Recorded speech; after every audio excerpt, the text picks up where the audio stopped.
आत्मविश्वासाचा, मातेच्या चरणी भक्तिभावाचा, धैर्य स्थैर्य करुणेची छटा, नवरात्रीत उजळे जीवन रता.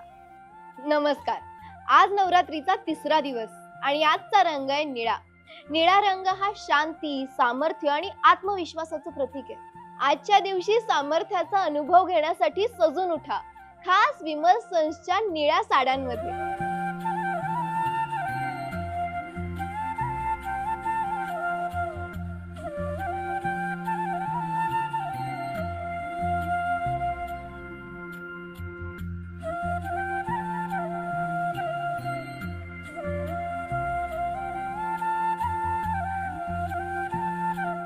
विमल सन्स कडून तुम्हा सर्वांना नवरात्रीच्या खूप खूप शुभेच्छा.